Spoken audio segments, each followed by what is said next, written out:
Estudar então sobre a igreja de Esmirna, como ser um cristão fiel até a morte. Aqui o apóstolo João, ele escreve, as 7 cartas do Apocalipse, e nós estamos aqui vendo ele escrevendo essa carta direcionada à igreja de Esmirna.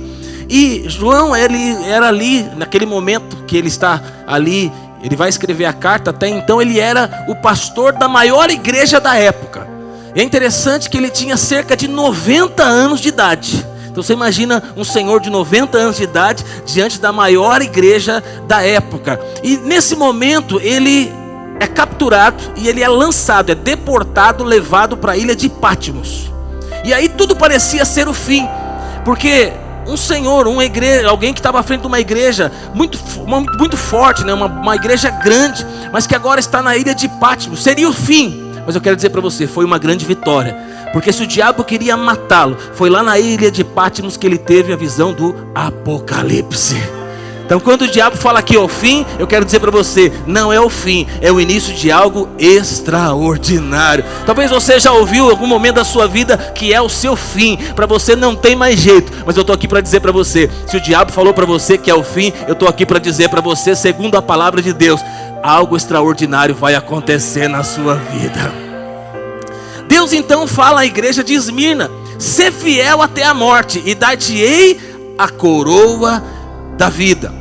Eu quero fazer uma pergunta para você: é possível ser fiel até a morte no mundo carimbado pelo relativismo? Então, eu e você fomos chamados para sermos fiéis. E aqui João e a igreja de Esmirna, eles estão passando por um momento muito difícil. E você sabe, no sofrimento é que revela se nós somos fiéis ou não. Se estamos servindo a Jesus por conveniência ou porque realmente existe uma transformação, uma fidelidade em nossas vidas. E aí eu quero dizer para você, eu e você vamos provar se somos fiéis ou não quando nós formos provados. Então em algum momento seremos testados, e quando formos testados descobriremos se somos ou não fiéis. Aqui estamos diante de uma igreja sofredora, uma igreja perseguida, uma igreja que é pobre, uma igreja que é caluniada, aprisionada, que está enfrentando a morte, mas sabe, é uma igreja que recebe elogios dos lábios do Senhor. É uma igreja que é reconhecida como uma igreja fiel. Então quero dizer para você, é possível ser fiel até a morte. É possível ser fiel no mundo relativista. Segunda coisa que eu preciso dizer para você, tudo que Jesus está dizendo nesta carta tem a ver com a cidade e tem a ver com a igreja. E agora estou te dando um contexto histórico. É muito bom quando você conhece o contexto histórico daquilo que está sendo escrito, porque enriquece muito. E você vai ver como é simples, como é fácil nós estudarmos a palavra de Deus. Alguns dizem que Apocalipse é um livro selado, é um livro que não dá para entender. Eu já vi um pastor maluco, desculpa pelo pastor maluco, mas é o que eu acho que ele é, dizendo para pessoas nem lerem o livro de Apocalipse. Não leia o livro de Apocalipse, não recomendo ler, porque você não vai entender nada. O Espírito Santo que está em mim e você, ele vai revelar. Se o Senhor nos deu o livro de Apocalipse, se o Senhor escreveu uma carta para nós, e nesta carta tem um livro de Apocalipse, é porque tem algo para você aprender nesta noite. Presta atenção, essa igreja é uma igreja muito pobre, mas ela está numa cidade muito rica. Esmirna era uma cidade rival à cidade de Éfeso. Era a cidade de Esmirna, uma cidade muito bela, a cidade mais bela da Ásia menor. E ela é considerada o ornamento, a coroa da Ásia. Então nós estamos falando de uma cidade muito rica e muito bela. É uma cidade comercial, ali onde ficava o porto da Ásia. E ali tinha um monte muito conhecido, o Monte Pagos, que era coberto de templos para muitos deuses, e ali rodeados de casas famosas. Então ali tinha um morro muito lindo, com muitos templos. E é interessante que a arquitetura daquela cidade é uma arquitetura bonita, com muitos templos. E até hoje, Esmirna, onde foi localizada a igreja de Esmirna, é a única cidade sobrevivente das 7 cidades, que está lá na Turquia, na Ásia. Então, um contexto histórico para você. Esta igreja enfrenta a morte numa cidade que havia morrido e ressuscitado.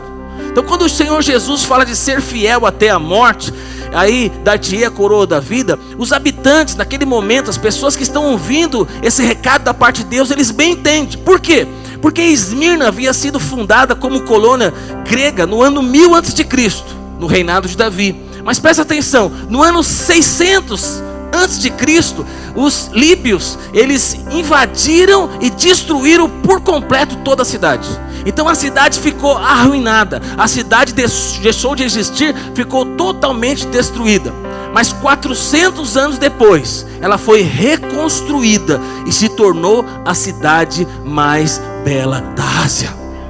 Então uma cidade que foi totalmente devastada, destruída, mas 400 anos depois reconstruída e se transforma numa bela cidade. Então quando Jesus diz o seguinte: vocês que estiveram mortos, mas agora estão vivos, eles sabiam exatamente do que Jesus estava falando. Aquela cidade tinha ficado em ruínas, todos ali haviam sido destruídos, mas 400 anos depois se transforma numa bela cidade. Uma igreja também que era fiel a Cristo, numa cidade onde era fiel a Roma e infiel a Cristo. Então aquela cidade era muito fiel a Roma. E é interessante que os moradores de Esmirna sabiam muito bem o significado da palavra fidelidade. Por quê? Porque eles eram fiéis a Roma. Muito antes de Roma ser a senhora do mundo, Esmirna já era fiel a Roma. Então quando falava de ser fiel, todos ali sabiam, nós somos fiel a quem? A Roma. Mas a igreja do Senhor Jesus não era fiel a Roma, era fiel a Cristo. Cícero dizia que Esmirna era a aliada mais antiga e fiel de Roma. No ano 195 a.C., Esmirna foi a primeira cidade a instituir um templo à deusa de Roma. Então Esmirna era aquela cidade era muito fiel a Roma. E no ano 26 depois de Cristo, quando as cidades da Ásia Menor competiam ali o privilégio de construir um templo para o imperador Tibério, Esmirna ganha de Éfeso o privilégio de construir esse templo. E diante desse cenário, de um povo fiel a Roma, dos templos sendo construídos, deles sendo contemplado para subir ali, para construir um templo, e o Senhor fala, dentro desse contexto, ser fiel até a morte. Ali também era uma cidade, historicamente contando para você, era uma cidade que tinha muitos jogos atléticos. Tem alguém aqui que faz exercício físico? Tem algum atleta aqui que faz academia? Aleluia. Tem alguma mulher que lava a louça? Glória a Deus. Vamos colocar você também, que aí dá para trazer mais gente para a conversa. Então é uma cidade muito atlética. É uma cidade que tinha um estádio onde todos os anos tinha jogos atléticos e todos os jogadores disputavam uma coroa de louros. Mas o Senhor fala o seguinte: aí tem um estádio, tem muitos jogos e todo mundo quer ganhar a coroa de louros, mas eu, o Senhor, estou prometendo a vocês a coroa da vida. Consegue entender como o Senhor fala na linguagem da cidade, no contexto cultural? E Deus assim também está falando com você. Ser cristão na cidade de Esmirna era complicado. Por quê? Porque eles corriam risco de vida e eles perdiam também os seus bens. Dentro desse contexto, onde ser crente corria risco de vida e perdia os seus bens, o Senhor diz o seguinte: ser fiel até a morte, eu vou te dar a coroa da vida. Hoje, nós vivemos num contexto de muita infidelidade também, infelizmente. Muitos maridos que quebram aliança com sua esposa, são infiéis à sua esposa. Muitos pais que são infiéis aos seus filhos. Muitos filhos que são infiéis aos seus pais. Muitas ovelhas que são infiéis aos seus pastores. Pastores que são infiéis às suas ovelhas. E por aí vai. Então, o contexto daquele momento ali era um contexto onde o crente, ele precisava permanecer fiel. E ele era testado em sua fidelidade. Há um tempinho atrás aí nós passamos 2 anos de grande tribulação, de uma pequena tribulação. Nós passamos aí um período difícil, onde as pessoas tinham que ficar trancadas na sua casa. E eu acredito que parte do que nós passamos ali, nós conseguimos mostrar o quanto nós somos fiéis ao Senhor. O quanto nós resistimos a toda falácia do inimigo. Porque se não foi o diabo que fez o que aconteceu nesse mundo, não quero falar de detalhes, estamos no YouTube aqui, você sabe do que eu estou falando. Então, se não foi o diabo que fez, eu quero dizer para você, ele pegou carona nisso. E se Deus, em algum momento, sabe, não agiu através disso também, eu quero dizer para você, nós fomos testados. E eu quero dizer para você, a palavra de Deus para nós hoje é ser fiel até a morte. Por quê? Porque dar-te-ei a coroa da vida. Como então, pastor, nós podemos ser fiéis até a morte? Primeiro, não tendo uma visão romantizada da vida. O que falaram para você que é a vida? O que falaram para você que é a vida cristã? A igreja de Esmirna está atravessando um momento de prova. Um momento muito difícil e sombrio. E vou dizer para você, eles estão vivendo como crentes. O cristianismo, ser crente, ser cristão, eles estão vivendo num ambiente hostil. E vou dizer para você, nós também estamos. Se você não está, tem alguma coisa errada. Eu tenho filhos na escola. E na escola, ser crente é um ambiente hostil. Eu sou pastor e vou dizer para você, ser pastor é um ambiente hostil. Qualquer lugar que você chega para fazer aí uma ficha, para qualquer coisa, quando fala sua profissão, aí você fala, pastor, aí a pessoa olha para você de cima e embaixo assim, é tipo, não tem uma outra coisa para me impor na ficha? E mais do que isso, nós somos perseguidos nas redes sociais, nós somos perseguidos em todos os lugares, mas presta atenção, o nível de perseguição nosso é muito pequeno, diante daquilo que eles viviam nessa época. Mas eu vou dizer para você uma outra coisa. Em algum momento, a perseguição que virá sobre nós, a igreja, será uma perseguição muito grande. Então presta atenção. Se eu e você, nós queremos ser fiéis até a morte, nós precisamos perder a visão romantizada da vida. Em primeiro lugar, nós vemos aqui que servir a Jesus, servir ao Senhor, nós passaremos primeiro por tribulação. Pode pôr o primeiro aí. Tribulação. O que é tribulação? É pressão. É uma tonelada em cima das costas. É um aperto, é um sufoco, é um esmagamento. A igreja estava sendo espremida debaixo do rolo compressor de Roma. A igreja estava sendo morta. Os crentes estavam sendo mortas. As igrejas eram destruídas. E presta atenção. Tudo isso o Senhor fala, ser fiel até a morte e dar-te-ei a coroa da vida. A pressão dos acontecimentos pesava sobre a igreja. A força das circunstâncias procurava forçar a igreja a abandonar a fé. Era tudo fazendo com que os crentes parassem de servir ao Senhor. É tudo tentando sufocar o cristianismo. É tudo fazendo com que os crentes, os filhos dos crentes, a família cristã abandonasse a sua fé. Mas o Senhor encontra nessa igreja um povo fiel. Esses crentes estavam sendo atacados e mortos. Eles estavam sendo forçados a adorar o imperador. Presta atenção, de uma só vez, nesse monte chamado Pagos, 1.200 crentes foram lançados para serem mortos. Em outro episódio, eles lançaram 800 crentes para serem mortos. Os crentes estavam morrendo por causa da sua fé. Mas é o seguinte, eles diziam, nós não vamos abandonar os nossos valores. Nós não vamos nos prostrar diante de outros deuses. Nós somos pressionados, nós vamos morrer, mas nós vamos continuar firme na nossa fé.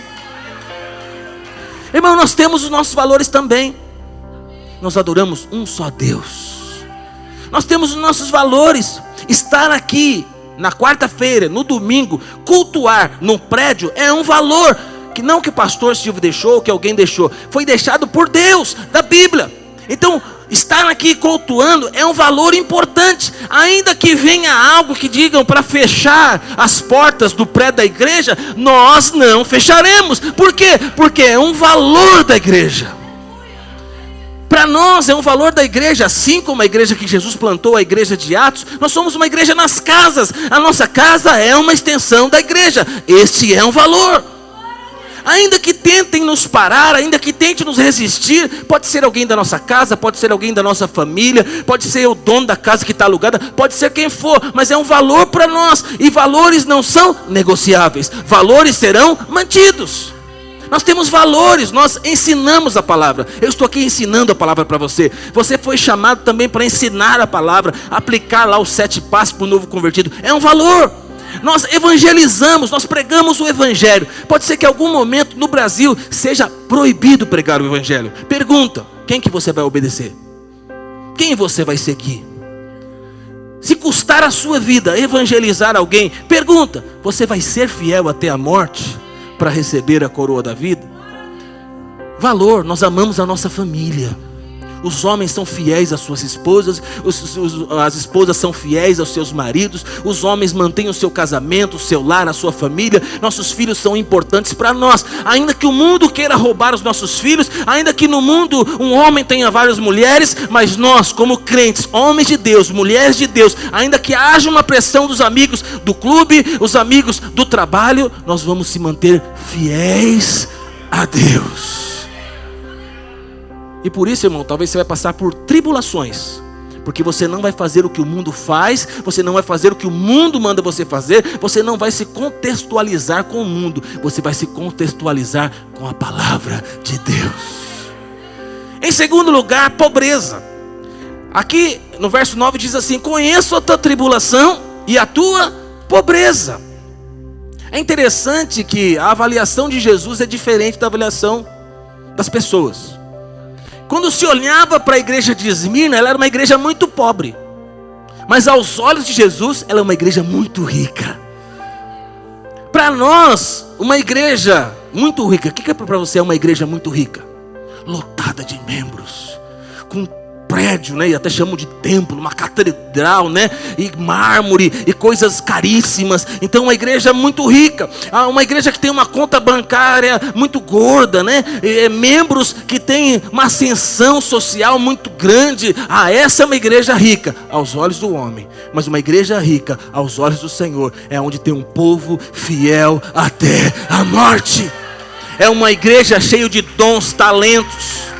É uma igreja que ama cultuar, servir ao Senhor. Jesus olha para essa igreja e fala: vocês são ricos.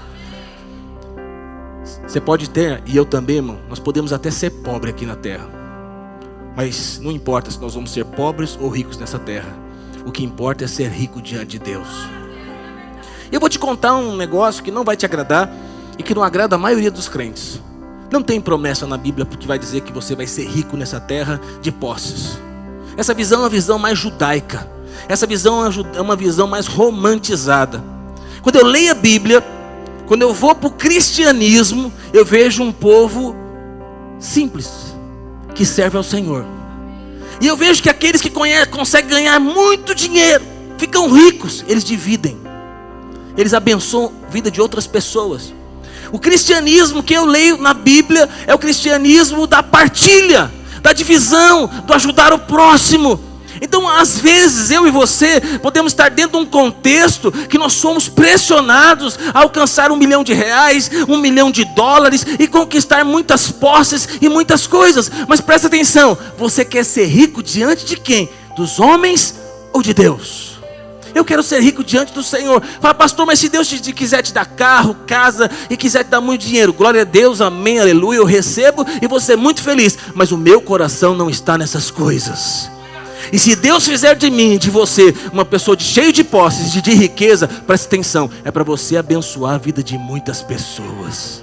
Então Deus vai usar a sua vida para abençoar o reino de Deus. Deus vai usar a sua vida para abençoar a sua família. Deus vai te dar uma empresa para você empregar muitas pessoas e abençoar muitas famílias. E você está juntando uma riqueza diante do Senhor. Os crentes dessa igreja eram crentes pobres. Por quê? Eram escravos. Eles vinham de uma pobreza absoluta. Esses crentes eram pobres por quê? Porque os seus bens eram tomados. Então alguém que tinha qualquer tipo de ascensão, Roma e ali a sociedade da época prendia e tomava os bens dele. Então, vou dizer para você, eu e você não podemos ter uma visão romantizada. Primeiro, passaremos por tribulações. Segundo, em muitos momentos, por pobreza. O Evangelho não promete para mim e para você carro novo, casa nova, roupa da marca tal. O Evangelho promete para nós salvação. A nossa riqueza está lá diante do Senhor. Terceiro, como não ter a visão romantizada, né? Terceiro, difamação. A Bíblia diz assim: conheça a tua tribulação, a tua pobreza, mas tu és rico. E a blasfêmia dos que a si mesmos se declaram judeus e não são, sendo sinagogas de Satanás. Atrás ali desta igreja, uma igreja perseguida, estão os judeus. Os judeus que denunciavam os crentes. Os judeus que deveriam ajudar os crentes, a religião cristã. Os judeus que não deviam jamais perseguir os cristãos, eles eram que entregavam os crentes para Roma.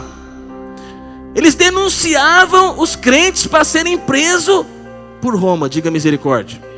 Então, falsos judeus espalhados, eles ali causavam um grande problema na igreja da época. Presta atenção, você que é crente, quantos crentes tem aqui? Irmão, você vai passar por tribulação, você vai passar por perseguição, pessoas vão difamar. Você já passou por essas coisas? Pastor, você está falando minha vida. É que você é crente, irmão. É que você está entendendo que é o Evangelho. É que você não faz parte desse mundo. Os crentes de Esmirna estavam sendo acusados de coisas graves, coisas que eles não fizeram, coisas que eles não faziam. O grande acusador, sabe quem é? Satanás. Satanás é o pai da mentira. Satanás é aquele que usa de acusações. Mas ali, sabe, e as acusações eram muitas. É interessante, né? Os crentes eram acusados de serem canibais. Por quê? Porque eles comiam o pão, a ceia, pão e o cálice, corpo de Cristo, canibais.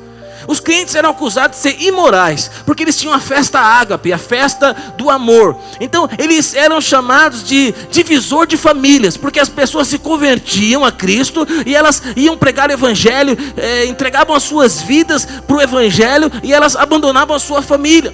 Eles eram acusados de ser ateístas. Por quê? Porque eles não se dobravam mais diante de outros deuses. Eles eram acusados também de deslealdades e de serem revolucionários. Por quê? Porque eles não obedeciam mais a César. Irmão, talvez algumas coisas estão parecendo com você.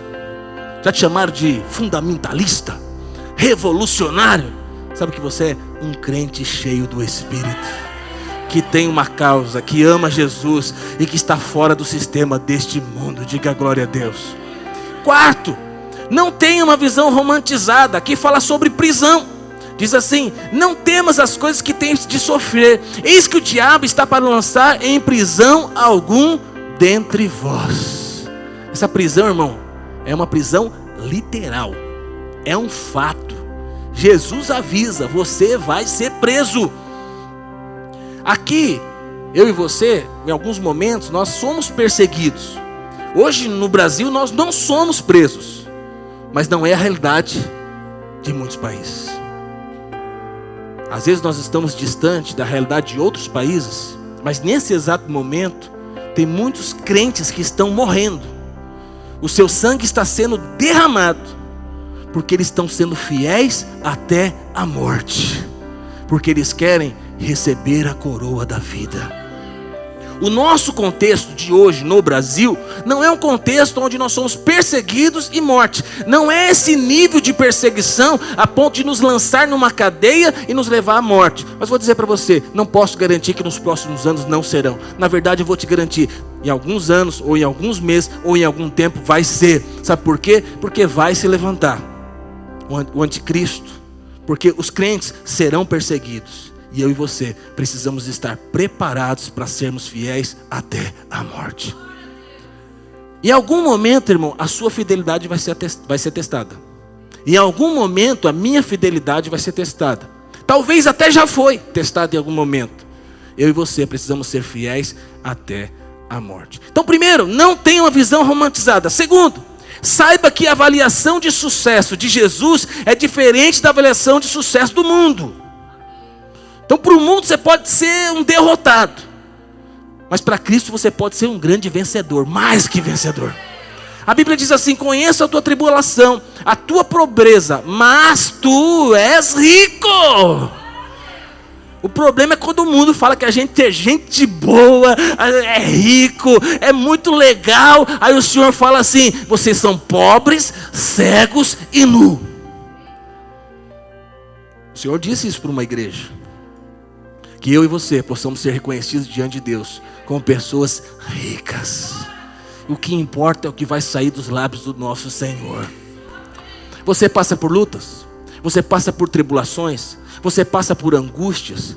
Eu vou dizer para você: Jesus conhece a sua luta, Jesus conhece a sua tribulação, Jesus conhece a sua dor, Jesus conhece o seu sofrimento. Ele sabe exatamente o que você está passando. Jesus conhece a sua pobreza, a sua dificuldade, a sua limitação. Tudo isso o Senhor conhece, e Ele está falando para você: eu conheço o seu sofrimento, eu entendo o que você está passando, mas presta atenção, você não está sozinho, o Senhor está com você. Você não está passando esse momento sombrio sozinho, você não está no vale da sombra da morte sozinho, o Senhor está com você. O Senhor está com você, o Senhor está contigo. Embora essa igreja fosse muito pobre financeiramente, ela era rica de recursos espirituais. Então ela não tinha tesouros desta terra, mas tinha tesouros do céu. Cheia de tesouros do céu, Tom. Lotada de dons, talentos, habilidades. Uma igreja poderosa nas mãos do Senhor. Eles eram pobres diante dos homens, mas rica diante de Deus. A riqueza da igreja, então, não está num templo, num prédio rico, não está na beleza dos móveis, não está, na polpa dos seus membros, não. A riqueza está naquilo que Deus tem dado, aquilo que eles têm entregado para Deus, em um povo que realmente serve a Deus de verdade, um povo que é fiel até a morte. Enquanto o mundo avalia os homens pelo ter, Jesus avalia pelo ser. Não importa o que você tem, o mais importante é o que você é diante do Senhor. O que importa é se você é rico para com Deus. O que importa é se você está juntando riquezas no céu. Importa ser como Pedro. Pedro, ele falou o seguinte: eu não tenho ouro nem prata, mas o que eu tenho eu te dou. Levanta e anda. Pergunta: a igreja, os membros da igreja, está atrás do levanta e anda? Ou está gastando tempo atrás do ouro e prata?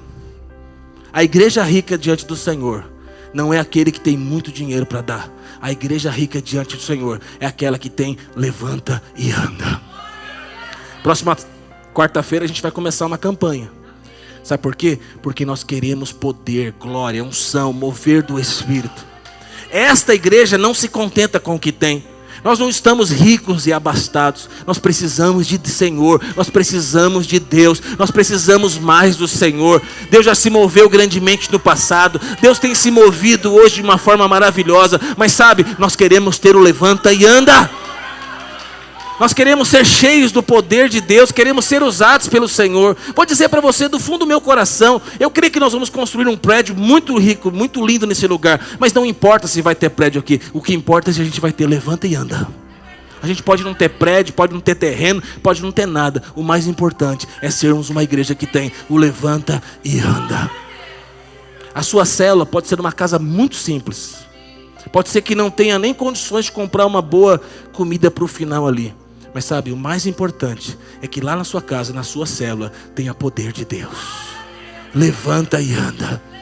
Ah, pastor, mas as pessoas vão atrás de comida. É porque não tem o levanta e anda. As pessoas vêm no prédio atrás de luzes, parede preta. É porque não tem o levanta e anda. Não tem nada de errado na parede preta, nas luzes, nem na comida no final da sua célula. Mas presta atenção, o dia que tiver o levanta e anda, essas coisas elas perdem o sentido. Essas coisas elas perdem o valor. Sabe por quê? As pessoas estão atrás e virão atrás do poder de Deus, da manifestação do Senhor. Aleluia. Pode aplaudir o Senhor?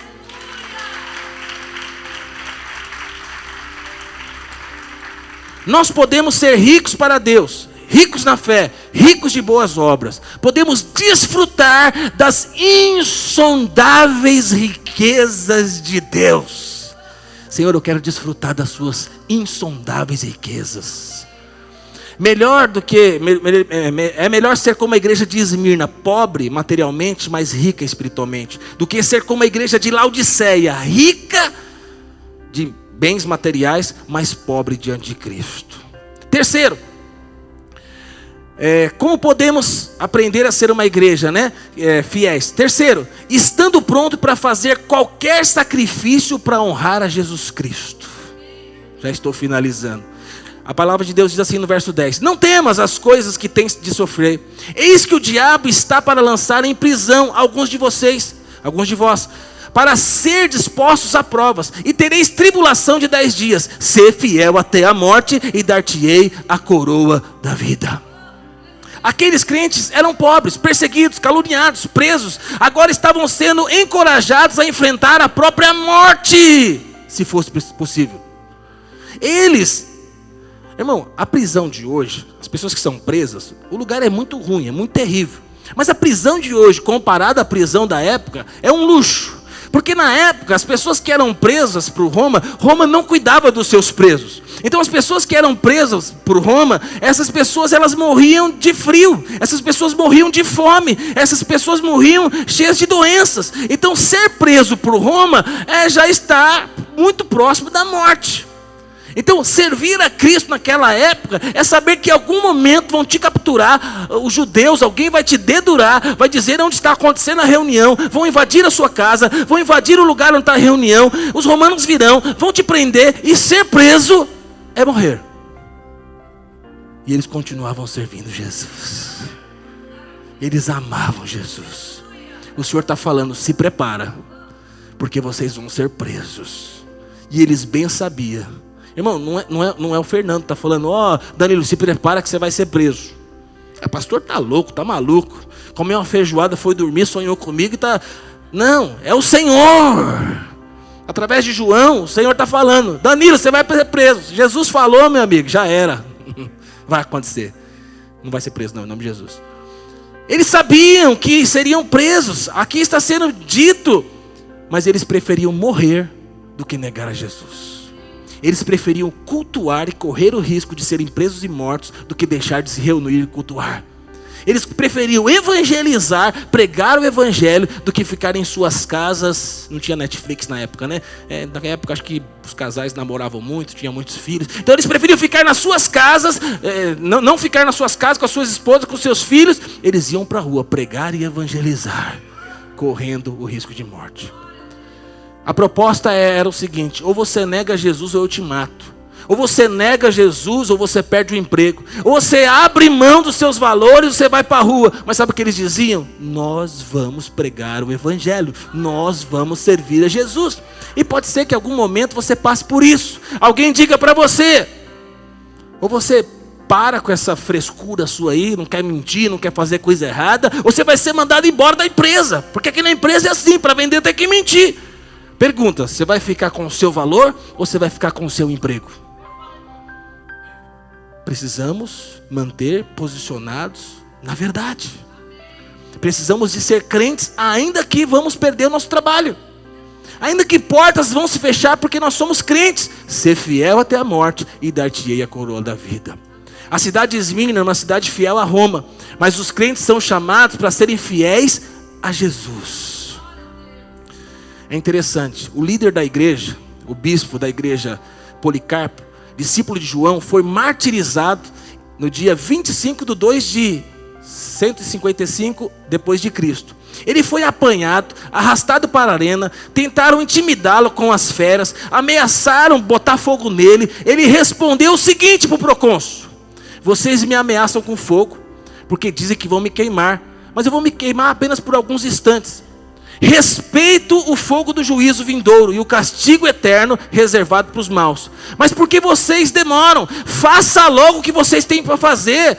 Seus algozes tentam com força blasfemar contra Cristo. Mas ele respondeu: eu sirvo há 86 anos e ele sempre me fez bem. Como posso blasfemar contra o meu Salvador e Senhor que me salvou?